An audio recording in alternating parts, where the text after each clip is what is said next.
8 o 9% y se venden todo, se venden no solo más autos, y no estoy hablando de autos de alta gama, se venden autos de alta gama, de los que no son de alta gama, se venden más alimentos, se vende más de todo.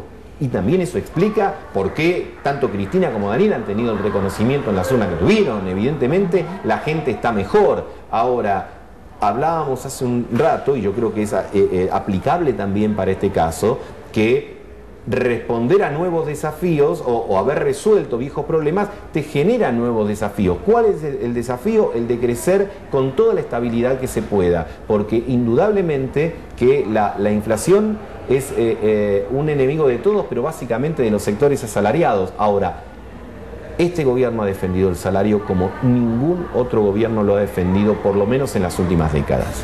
Y esto está medido por quien lo mida. Los salarios en términos reales, las jubilaciones en términos reales, los subsidios de ayuda a los sectores más desprotegidos han aumentado en términos reales en la Argentina. ¿Pero esos aumentos no se evaporan con la inflación? No, porque han tenido aumentos sustantivos, y vos fijate lo que han llevado adelante los convenios colectivos de trabajo, los porcentajes de los convenios colectivos de trabajo. Esa receta que propone Wiener, decirle a los trabajadores que no pidan aumento, ¿realmente tiene una lógica para que no se dispare la inflación? Porque parece que siempre vamos una cosa atrás de la otra, ¿no? Aumentan los precios, aumentan los sueldos, aumentan los precios, aumentan los sueldos, y es una historia que nunca termina. No, acá lo que hay que plantear es cómo agrandar la torta y agrandar la cuchara.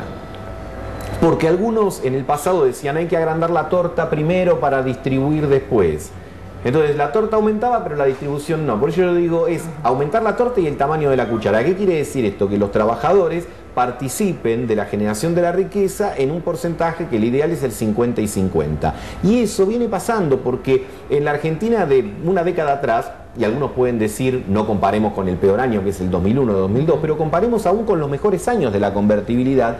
Hoy la participación de los trabajadores del salario en la riqueza es del 44% del producto, cuando era el 26 o el 27 años atrás. ¿Qué quiere decir? Que el salario es más alto en términos reales de lo que era años atrás. Y ese es el norte del que no tenemos que alejar. No hay que desconocer ningún problema.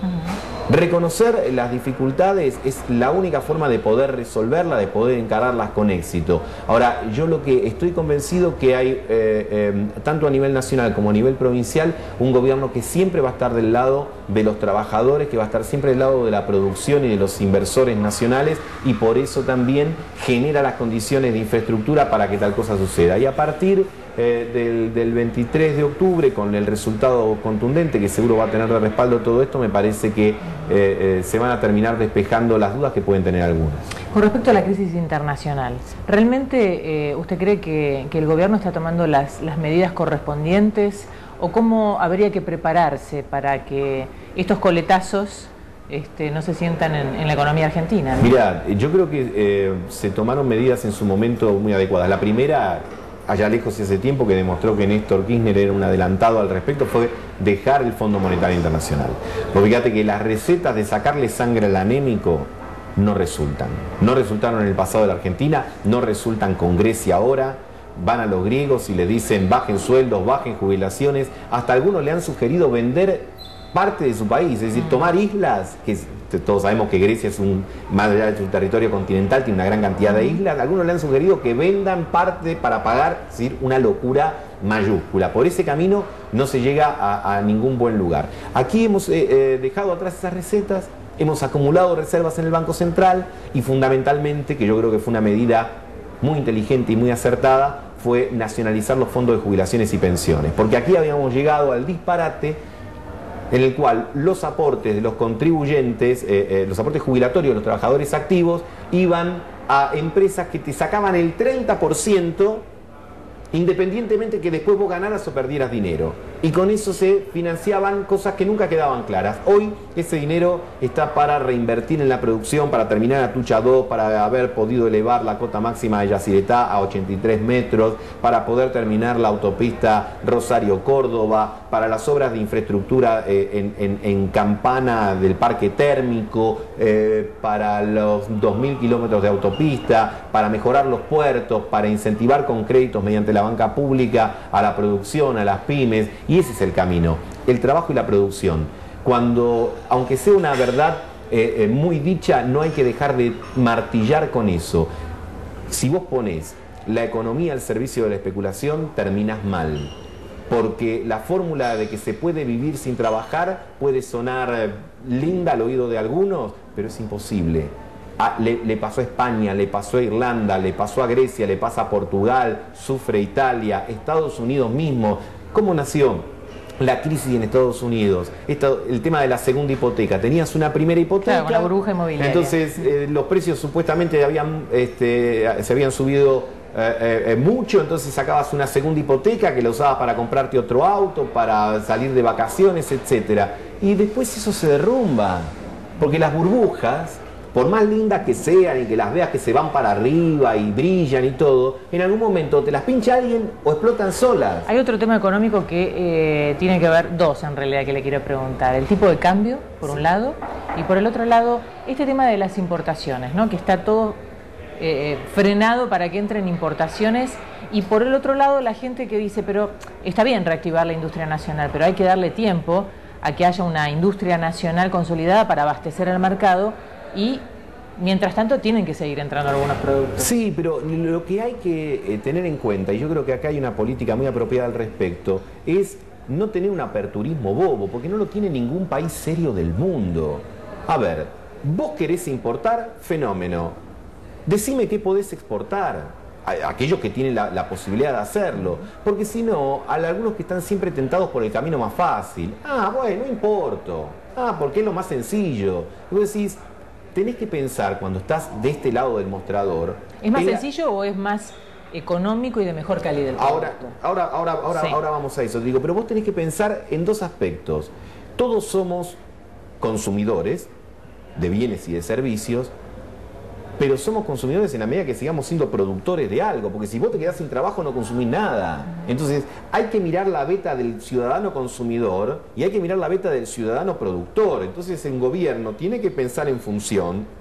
Por supuesto que aquí no hay que regalarle el mercado a nadie, porque vos apuntás a un tema que es muy sensible, que es la calidad, y tenemos que procurar no solo consumir bienes propios en la medida de lo posible o servicios propios, sino que estos sean de la mejor calidad posible, y para eso también siempre es buena la competencia, tanto interna como externa. Pero insisto, aduanas coladores, nunca más. Importación naif o boba, nunca más. Y respecto del tipo de cambio, hoy tenemos, afortunadamente, soberanía monetaria. ¿Qué quiere decir esto? Que podemos ir manejando el tema del tipo de cambio de acuerdo a lo que vaya sucediendo en el mundo y de acuerdo a la realidad local. Porque acá también hay una cuestión de llevar el día a día y de tener la sensibilidad. No está escrito en ningún manual el número que tiene que valer el dólar. ¿Viste cuando algunos empiezan a jugar a la quiniela cambiaria? Dicen, no, el dólar tiene que estar a 5, a 6, a 7. Vos decís, pará, hay que ser más prudente, hay que ser más responsable, vos tenés que ir llevando. ¿Por qué?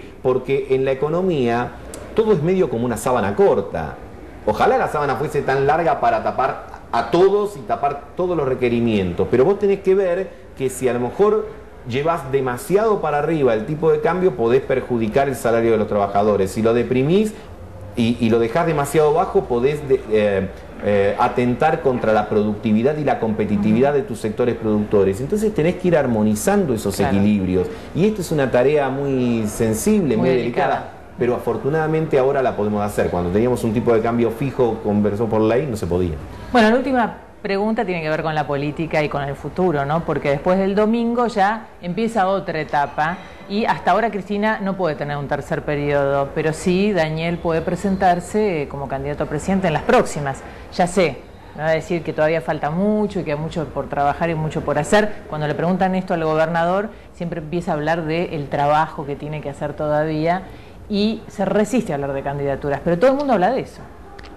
No sé si todo el mundo, pero... Bueno, o especulan menos. Mira, pero la especulación en política muchas veces suele tener los mismos resultados que la especulación en económica. Te lleva a la quiebra. Se la deje picando. Entonces, claro, pero ¿sabes? Yo creo que es muy importante que cuando vos tenés una responsabilidad, vivas pensando en cómo cumplir con esa responsabilidad. Bueno, pero que se viene una interna dentro del justicialismo a futuro, que hay nuevos políticos que pueden llegar a perfilarse para dentro de 4 años. Eso es cierto. Pero eso llegará el momento donde cada uno irá diciendo y todo. Pero no sería la primera vez que aquellos que descuidan el presente terminan no teniendo futuro. Porque la única manera de tener futuro es cuidando tu presente. ¿Y cómo cuidas tu presente? Concentrándote en lo que tenés que hacer. Lo que hace cualquier persona normal. Se levanta cada día viendo cómo va a ser para llegar hasta la noche. Sería menos palabras y más acciones, ¿no? Permanentemente.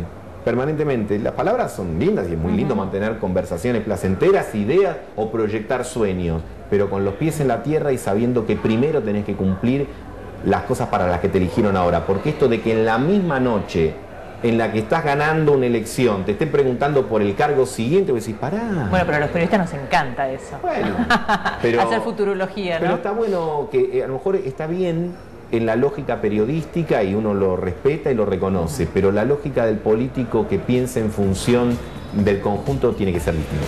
Marangoni, muchísimas gracias. Vamos por la entrevista.